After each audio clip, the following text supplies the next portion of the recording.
शहाबुद्दीन ने सत्ता की मदद से सीवान को अपराध का केंद्र कैसे बनाया?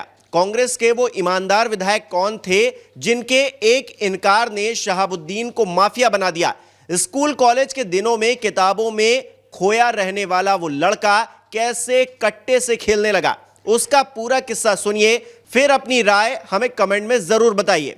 यह कहानी बिहार के उस दौर की है जब बिहार में मुस्लिम यादव समीकरण के सहारे लालू प्रसाद यादव सत्ता के शीर्ष पर पहुंच चुके थे। इन दो जातियों का वर्चस्व ऐसा था कि ब्राह्मण, कायस्थ, भूमिहार और राजपूत खुले तौर पर यह महसूस करने लगे थे कि अब पहले वाला दौर नहीं लौटने वाला। एक ऐसे ही नेता थे डॉक्टर कैप्टन त्रिभुवन नारायण सिंह। सेना से रिटायर थे और सीवान जिले के जीरादेई विधानसभा सीट से विधायक थे। जीरादेई वही जगह है जहां पर देश के पहले राष्ट्रपति डॉक्टर राजेंद्र प्रसाद का जन्म हुआ। कहते हैं एक दिन शहाबुद्दीन एक मामले की पैरवी के लिए त्रिभुवन नारायण सिंह के पास गए तो उन्होंने साफ इनकार करते हुए कहा कि मैं बदमाशों और अपराधियों की पैरवी नहीं करता, वापस चले जाओ, हम जनता के नुमाइंदे हैं और जनता ने हमें अपने काम के लिए चुना है। यह बात शहाबुद्दीन के दिल में ऐसी चुभी कि उसने माफिया बनने की ठान ली। 19 साल की उम्र में उस पर पहला मुकदमा दर्ज होता है। उसके बाद तो मुकदमों की ऐसी बाढ़ आ जाती है कि सीवान पुलिस शहाबुद्दीन की हिस्ट्री शीट खोल देती है। तब बिहार में नक्सलवाद भी अपने चरम पर था और शहाबुद्दीन खुद को सीपीआईएम नेता के रूप में स्थापित करने की कोशिश में लगा था, क्योंकि सीने में बदले की आग धधक रही थी और इस बदले में साथ दिया वहीं के एक अपराधी पाल सिंह ने, जो त्रिभुवन नारायण सिंह से नाराज बैठा था। दोनों ने मिलकर उन्हें हटाने के लिए जेल में बैठकर ऐसा जाल बिछाया कि बोगस वोटिंग के दम पर शहाबुद्दीन चुनाव जीत गया। वो एक तरफ पॉलिटिकल साइंस में मास्टर्स की डिग्री ले रहा था तो दूसरी तरफ बिहार की पॉलिटिक्स में भी अपना सिक्का जमाने में लगा हुआ था।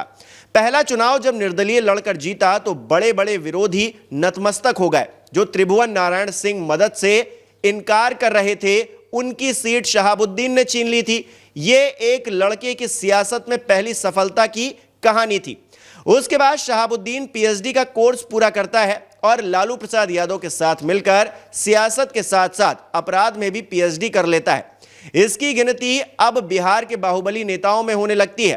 कहते हैं कि साल 1997 में जब लालू प्रसाद यादव जेल गए और राबड़ी देवी सीएम बनी तो उस वक्त शहाबुद्दीन के डर से किसी विधायक ने कोई हिमाकत तक नहीं की। 16 मार्च 2001 को आरजेडी नेता मनोज कुमार को जब पुलिस अरेस्ट करने पहुंची तो डिप्टी एसपी संजीव कुमार का कॉलर पकड़कर शहाबुद्दीन ने थप्पड़ तक मार दिया। पुलिस ने तुरंत एसटीएफ और कई जिलों की फोर्स के साथ मिलकर शहाबुद्दीन के गांव को घेर लिया।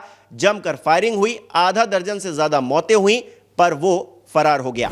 अब मामला प्रशासन बनाम सत्ता का हो गया था। डीजीपी डीपी ओझा ने साल 2003 में इसकी फाइल निकलवाई, एक्शन लेना शुरू किया, पर तभी दबाव के चलते वीआरएस लेना पड़ गया। साल 2004 के लोकसभा चुनाव से करीब 8 महीने पहले शहाबुद्दीन को किसी तरह गिरफ्तार किया जाता है, पर मेडिकल के नाम पर वो अस्पताल में शिफ्ट होता है, वहीं से गैंग चलाने लगता है। पर कहते हैं ना कि हर माफिया के मिट्टी में मिलने का वक्त एक न एक दिन जरूर आ जाता है।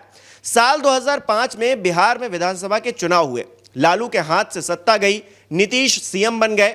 इसी साल शहाबुद्दीन के प्रतापपुर वाले घर पर छापा पड़ता है और वहां से कई अवैध आधुनिक हथियार, सेना के नाइट विजन डिवाइस और पाकिस्तानी शस्त्र फैक्ट्रियों में बने हथियार बरामद होते हैं, जिसने चारों तरफ सनसनी फैला दी थी। पहले से ही कई मुकदमों में आरोपी शहाबुद्दीन को दिल्ली में संसद भवन के बाहर से गिरफ्तार किया जाता है और उसके बाद तो शहाबुद्दीन के लिए गैंग चलाना छोड़िए, खुली हवा में सांस लेना भी मुश्किल हो जाता है। बिहार का माफिया जो गया और पटना की जेलों में रहकर ऐश किया करता था, वो दिल्ली के तिहाड़ जेल में अपने दिन काटने लगता है। नीतीश कुमार ने कोर्ट में ऐसी पैरवी की कि शहाबुद्दीन को तेजाब कांड में उम्र कैद की सजा हुई। 4 बार सांसद और 2 बार विधायक रहे शहाबुद्दीन के चुनाव लड़ने पर रोक लगा दी गई। हालत यह हो गई कि जो शहाबुद्दीन सीवान का साहिब कहा जाता था, उसकी पत्नी हिना साहिब जब साल 2009 में सीवान से चुनाव लड़ती है तो हार जाती है। बेटा ओसामा जो लंदन में पढ़ रहा था, हिंदुस्तान वापस लौट गया। बेटी हेरा साहिब का साल 2021 में निकाह हुआ तो शहाबुद्दीन नहीं पहुंच पाया, क्योंकि नीतीश कुमार की सरकार ने पुलिस प्रशासन को साफ आदेश दिया था कि किसी भी हाल में अपराधियों पर शिकंजा कमजोर नहीं होने देना है। आज सीवान का साहिब दिल्ली के एक ऐसी कब्र में दफन है जहां पर झाड़ियां उग चुकी हैं।